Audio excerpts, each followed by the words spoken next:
How many of these slips passed from my fingers into the fingers of the dubious, the mildly curious, the automatically polite, the supporters, the ones who thought I spoke too quickly, who wanted time to consider what they believed I was saying. Great boycott, let us boycott, why the war was wrong. At a protest, the reasons a slogan or stance was correct compared to other slogans or positions. A warning against agents provocateurs. The arguments in favor of a strike, the reasons this picket line should be honored, why a union continues to be the only way to defend against the arbitrary meanness of management. The facts that made a cut in welfare rates a scandal. The past actions of an official about to give an address which needed to be opposed, to show how the earth cannot be saved without social control of industry. Hands swollen and calloused with labor received these printed sheets, also hands with many rings, and hands with nails painted in the latest shade, because a job depended on dressing as fashionably as possible on a meager salary. Hands blank as the faces that looked down at the leaflets received them. Angry hands that crumpled the paper and threw it onto the sidewalk in front of me. As many and diverse hands as minutes in an hour, a lifetime.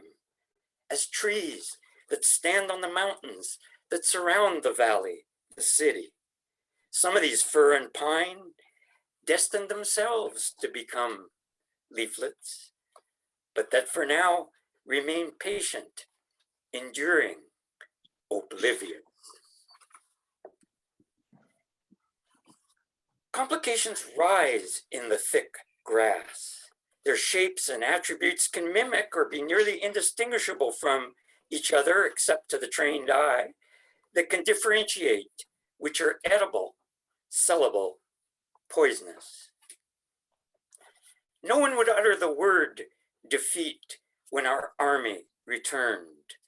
Lives had been lost, so victory had to be declared, and was. We went to war, and after a decade of killing people in their own country, withdrew. Equipment was tested, tactics evaluated and refined.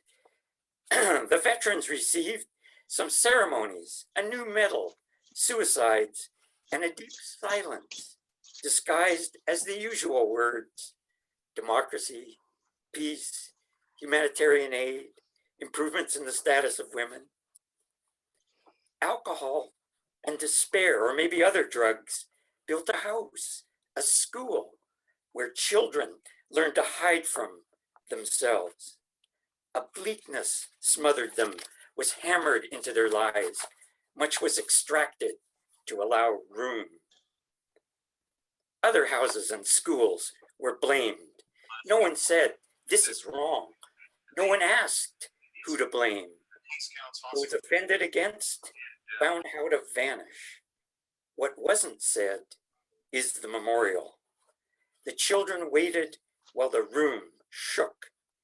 The grass grew thick. Snowflakes lays downwards, each surrounded by air as they hover, drift sideways before settling lower again all along the valley highway. They've arrived this March day nearly too late for winter, melting when they finally land on cleared asphalt and dirty mounds of plowed snow that border the road where I steer east through the haze of suspended white particles. In a cluster of cars and pickups headed toward Nelson past snow-covered fields under the wooded ridges, I'm hauling Pat Lane back to where he was born. That would make my truck a hearse, except his body isn't here as we flash by cliff faces bearing their fangs of still frozen water. I didn't want what was left of him boxed up and buried on the coast or scattered as ash into the Gulf of Georgia. Instead, I thought to return Pat to the mountainside town where the jobs he did at Cut Bank and Cut Block and wrote about continue, somewhat altered, of course, since he was last hired. Roots carved through earth are surveyed using lasers now, and feller buncher machines on the side hills topple and buck the cedar and fir. Not that a habitation endures unchanged either. After existing as long as Pat, Nelson's longtime diner, Waite's News, just announced it will shut its doors forever. Nor have any of us alive stayed the same on the highway that never stops, winding between bluffs following the river, white peaks visible in the distance, an occasional gas station, grocery, cafe, and back road that leads off into the forest, appearing through the steadily descending snow. A wildness was on him when we first met in a Vancouver long gone now. He was pleased to hear of others like him writing about their jobs, who praised his crafted accounts of surviving an overturned water truck on a road crew, burning slash on Silver Star Mountain outside Vernon, shooting wild horses for dog food. His poems then were a cry of pain at the feelings crushed out of him by heavy work, and out of the lives the jobs created and maimed around him. East Indian sawmill employees in exile, and his father. A crazed energy suffused him, though, beyond the page, sleeping drunk on the beach in Kitsilano or in rooms in cheap dives elsewhere in the city. Rumors of a wife and children abandoned in the Okanagan followed him, yet at his public readings, crazy women would appear from the audience immediately afterward, intent on showing him their own scars. Decades of fierce foolishness happened. When I lived for a time far to the east in Windsor, I remember a poet's party at my house, too much alcohol. Al Purdy suddenly deciding he needs to wash his shirt. So in the midst of the chatter, smoke, and music, Purdy strips the garment off, fills my sink with water and soap. Pat, meantime, sits on my couch, disputing with Artem, a hefty scholar friend of mine, with the odd ambition of becoming a Catholic saint. Artem considered himself an admirer of Pat's poems, but their argument reaches a drunken pinnacle, with Artem telling him, "I'll go chop a tree." In response, Pat slugs him, sending him sprawling off the sofa to the floor. In Nelson, half a decade later, he and my then college office mate, David McFadden, both inflated with righteousness over some aesthetic issue in a bar after a reading, begin punching each other. Some Saskatchewan poets love to relate how during a late night elevator ride at a literary conference hotel, Pat took a dislike to a fellow writer in the device, some guy not connected to the event, but whom Pat decided was unforgivably unfriendly. At the man's door, he started to step out, and Pat said to his back, "Good riddance, asshole." But Pat's timing was off. The man's hand shot out to reverse the closing elevator doors. He spun about and eyed Pat, the man's bulk suddenly menacing. "What did you say?" How Pat was reduced to sputtering apology, trying to dissipate the other's anger. Yet at the same conference, the organizers presented an Aboriginal hoop dancer as a prelude to a session. The dancer, in the midst of explaining what he was about to perform, segued into a rambling attempt at white shaming. The crowd, embarrassed for the man, politely said nothing while he harangued. After a minute or two, Pat yelled out, "Bullshit, goddammit!" The dancer's expression did not alter at the outburst, but he abruptly resumed, describing his dance. Pulaskis, green chain gloves, truck-mounted welders gave way for Pat to other tools while the work went on.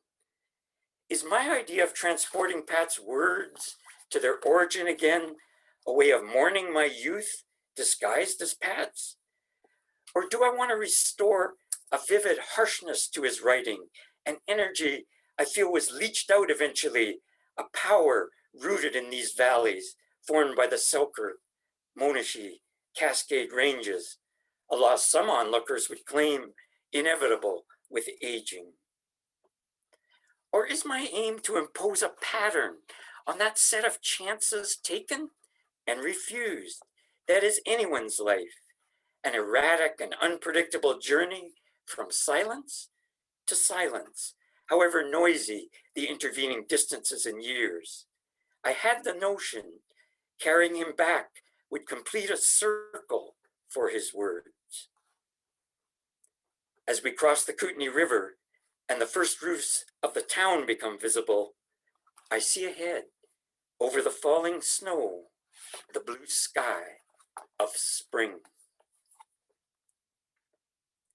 February snowfall outside the big front windows this evening, the dense array of flakes suspended as the rhythm of the struck strings of Shelby's guitar, insistence of the troubled soul John's lyrics inhabit, propel the streets and roofs steadily upwards through white tufts, like a car on a night highway amid a snowstorm that, in the headlamps, rushes at the windshield. Except as the driving wheel of the verses cycles again, the words, the chords, draw the jammed room, each building, the town, higher out of the gravity well. Note by note, we rise through hours into sparser and sparser air.